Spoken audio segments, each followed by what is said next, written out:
Fala, povo animado! Eu sou a Lívia e sejam muito bem-vindos à parte 2 do mini documentário super fofo de como a gente fez a fã animação do jogo Alice Madness Returns. Eu espero que o áudio desse vídeo esteja melhor do que a parte 1, porque finalmente a gente comprou um microfone próprio para isso, mas eu não entendo quase nada de microfones, então quem sabe, né? Se você ainda não viu a parte 1, clica aqui no card, onde a gente fala sobre como eu planejei o roteiro, o cartaz, escolhi e editei a música e fiz o animatic. Nessa parte da série eu vou contar como foi fazer os desenhos dos props, cenários e personagens, o que deu certo, o que deu errado e o porquê você não deve fazer que nem eu. Desenhando os props. Agora que eu já tinha o animatic pronto e uma boa noção do que ia acontecer no curta, era só sentar e desenhar. O que na verdade não tem nada de só, porque eu não sei se você sabe, mas para fazer animação você tem que desenhar muito. Tipo, tudo que tá na tela. E como era acabamento em bico de pena, eu precisava desenhar praticamente tudo 2 vezes. A primeira a lápis e depois com o nanquim. E depois fazer tudo rachurado. Isso com certeza ia dar certo. Não tem nenhum desastre iminente para se ver aqui. Para ter certeza de que nada ia faltar e poder organizar melhor a produção, eu fui reassistindo o animatic e listando num bloquinho todos os props, cenários e personagens que iriam aparecer. Eu fiz listas para basicamente todas as etapas desse negócio e elas me ajudaram demais a mapear onde eu estava, o quanto faltava para acabar o projeto, o que eu precisava fazer para passar para a próxima etapa e o que eu já tinha feito até agora. Então eu super recomendo você ser o maníaco das listas também. Como tinha uma pilha de desenho para fazer, eu comecei com o mais fácil, os props. Para quem não sabe, prop é qualquer objeto do cenário que pode ter interação com os personagens, mas vários objetos que normalmente seriam considerados cenários também foram colocados na categoria de props. Eu podia explicar o porquê disso agora, mas acho que vai ficar melhor para entender quando eu falar sobre a montagem das cenas. Então coloque essa informação num post-it e cola na parede que vamos rever isso depois na parte 3 dessa série. Então se você ficar interessado, toca o sininho para o YouTube te notificar, porque esses vídeos demoram para editar e provavelmente quando a gente lançar o terceiro, você provavelmente se esqueceu que essa série existe. Então, sabe aquela folha de papel envernizado que eu usei para fazer o cartaz? O nosso pai deu um bloco de desenhos com aquele tipo de folha para cada uma de presente, e eu decidi usar o bloco como material para fazer os desenhos do projeto. E daí eu gastei o bloco inteiro e percebi que tinha todos os cenários para fazer ainda. Mas antes que eu pudesse entrar em desespero, a minha irmã emprestou o bloco dela porque ela também estava interessada no projeto. Só sobrou 2 folhas do dela. Então assim, quando eu digo que foi muito desenho, não é achismo, foi a parte mais extenuante do processo inteiro e eu tenho provas. Para fazer os props, eu usei como referência os objetos que aparecem nos cenários das cutscenes do jogo e uns móveis da época vitoriana. Mas a maioria foi diretamente tirada do jogo porque o design de arte dele é sensacional e você não precisa reinventar a roda. No total foram 54 props ocupando 10 páginas de desenho. Desenhando personagens. Para fazer os personagens, a tática mudou um pouco. Na técnica de Puppet, eu precisava desenhar com antecedência todas as posições que os personagens ficariam. Porque cada vez que na animação tem uma mudança de posição do personagem, ou uma mudança de expressão de rosto, você precisa de um sprite diferente, variando entre frente, perfil, 3/4, etc. e um rosto extra para cada expressão, mesmo sendo o mesmo personagem. Então tem uma coleção de cabeças, cabelos, troncos e muitas mãos. As juntas também tinham que ser separadas para serem animadas, então cada personagem tinha que ser separado em tronco, cabeça, antebraços, braços, mãos, coxas, pernas e pés. Eu podia ter feito um desenho só, desmembrado o personagem digitalmente e depois editado as juntas para que não ficasse estranho, mas ia demorar bem mais na parte de edição digital. Então todos eles foram desenhados em partes e depois montados no digital na hora de animar. Nas poucas situações que tinha uma junta que não ia ser animada, foi tudo desenhado junto porque depois, mais pra frente, seria menos peça pra juntar e animar depois. E em animação, quanto mais você puder evitar de trabalho, melhor. Eu comecei com os mais fáceis e depois fui para os mais difíceis. Então os primeiros personagens a serem feitos foram o Chapeleiro Maluco e a Lebre de Março. Sim, eu sei o que você tá pensando. Tá maluca, Lívia? Olha só para esses dois, isso te parece fácil de desenhar? E ok, eu admito, o figurino dos personagens não são fáceis de desenhar com todos esses detalhes. Mas a diferença aqui não é pensar nos personagens que são mais fáceis para desenhar, mas sim os que são mais fáceis de animar. Quando um personagem é fácil de animar, é porque ele tem pouca ou só uma parte, e poucas ou só uma única posição, já que cada posição precisa de um boneco diferente, e portanto, mais desenhos e mais trabalho. Para acelerar a etapa de desenho, eu não desenhei peças que podiam ser espelhadas ou reaproveitadas em outros bonecos. Funciona assim. Para a cauda do gato, eu desenhei só um osso e o penacho na ponta da cauda. Depois foi só copiar e colar a peça do osso várias vezes para completar o boneco. A lagarta também foi feita com o tronco dividido em várias partes, que podiam ser copiadas para deixar a lagarta com o tamanho que eu queria. A maioria dos personagens tem apenas um braço ou uma perna, porque uma peça de braço pode ser espelhada para fazer o outro. As raras exceções foram quando não valia a pena separar uma mão de um braço, como o do chapeleiro, ou quando o personagem estava em posição 3/4, que nem os pais da Alice. Essa tática ajudou principalmente a reduzir a quantidade de mãos que eu tinha que desenhar, já que todas as mãos que foram feitas para Alice adulta também foram usadas para os bonecos da Lizzie e da mãe delas. E as mãos feitas para o vilão do curta também foram reutilizadas para o pai da Alice. Ainda assim, foi uma quantidade significativa de mãos para desenhar. Já que eu falei que o Chapeleiro e a Lebre de Março foram os mais fáceis, acho que vocês teriam curiosidade para saber qual foi o mais difícil. Adivinha? Não, sério, adivinha. Pausa o vídeo e escreve nos comentários a sua opinião, que a gente quer saber o que você acha e o porquê.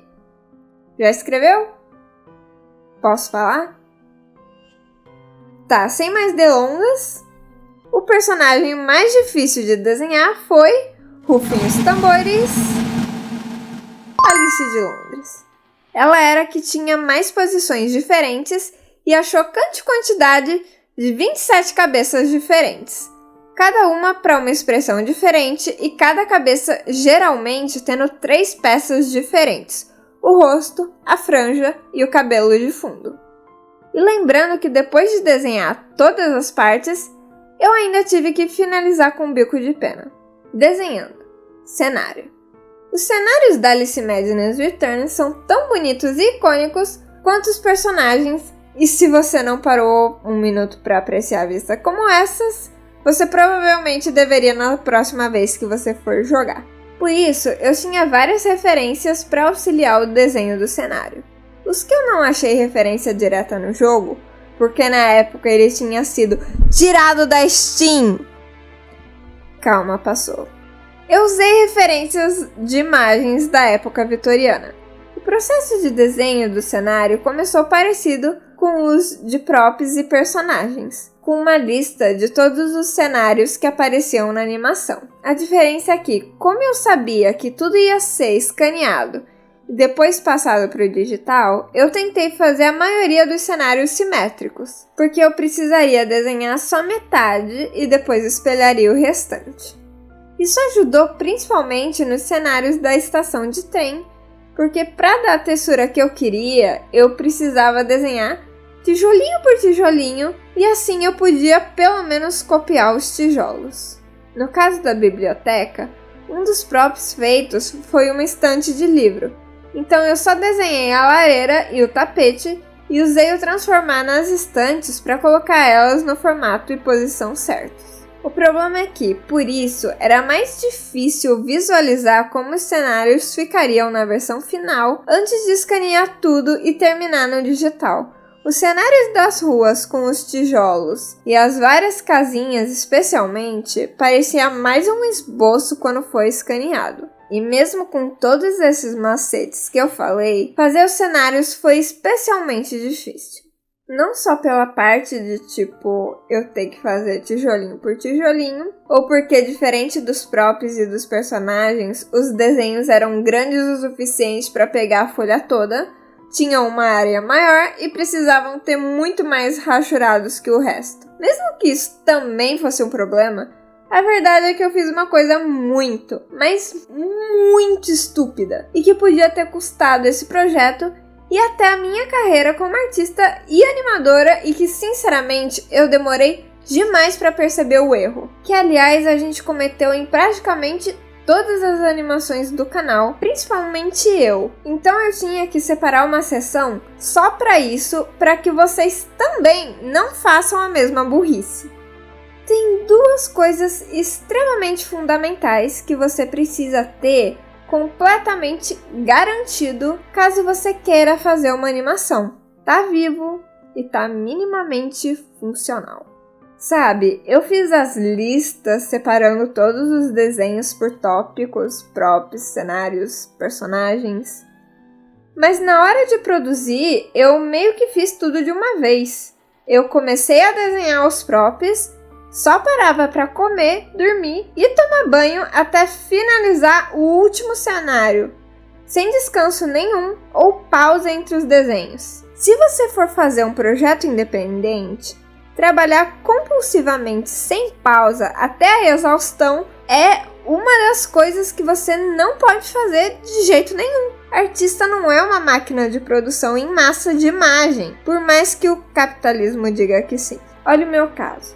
Antes de finalizar o último cenário, e não só os cenários eram os desenhos mais demorados, maiores e complexos que o resto, eles foram os últimos que eu fiz, eu tive que fazer uma pausa obrigatória de um dia inteiro porque eu simplesmente não aguentava de dor no meu braço. E eu não tô falando do tipo sentir dor só pra desenhar. Eu mal tava conseguindo usar ele pra comer. E depois de finalmente terminar todos os desenhos no dia seguinte, eu fiquei mais uns 3 dias sem poder continuar o projeto ou fazer qualquer outra coisa porque o meu braço doía ainda mais e eu tava na beira de um burnout.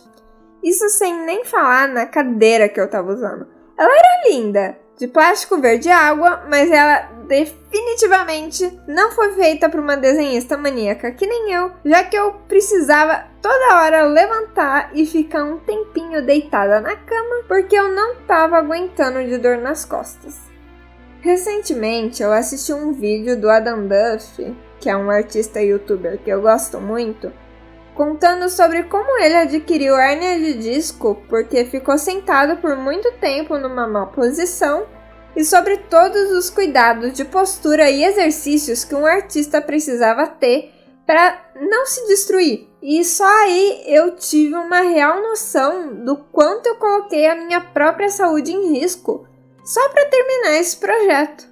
Normalmente a gente pensa que como um time de animação enorme trabalha muito e ainda assim demora para finalizar um projeto, se você tiver que animar um projeto sozinho, você precisa correr e trabalhar o máximo que puder, sem pausa nenhuma, para terminar em um prazo menor. E você está fazendo pouco esforço físico. Quer dizer, você fica o dia inteiro sentado, fazendo movimentos repetidos com o braço, que não parece nem um pouco complexo. Mas isso esconde o problema que você realmente está se desgastando fisicamente. E fazendo isso, você está correndo o risco de causar lesões permanentes no seu corpo que não só vão ferrar com a sua qualidade de vida, mas podem impedir você de criar um projeto artístico desse tamanho para sempre. Quantos projetos animados você quer realizar antes de morrer? Porque a gente tem uma lista de cerca de 30 projetos e que com certeza vai aumentar no futuro. E eu não vou conseguir fazer nem a metade se eu não consigo sentar na minha cadeira porque eu ferrei a minha coluna. O pior de tudo é que basicamente todas as animações que a gente fez até agora eu fiz desse jeito.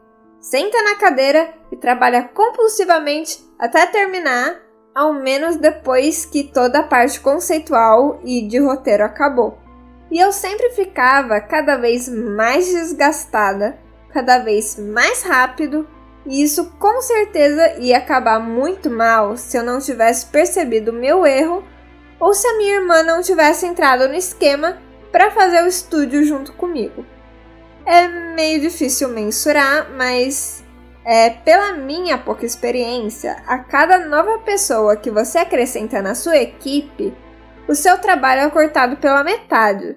Então, por mais que seja difícil animar em 2 pessoas, é definitivamente melhor do que fazer completamente sozinha.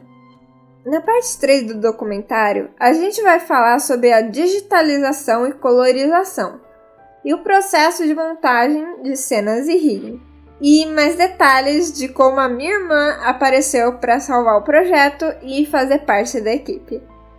Se você não quiser perder a próxima parte, se inscreve e ativa o sininho para o YouTube te mandar notificação quando sair.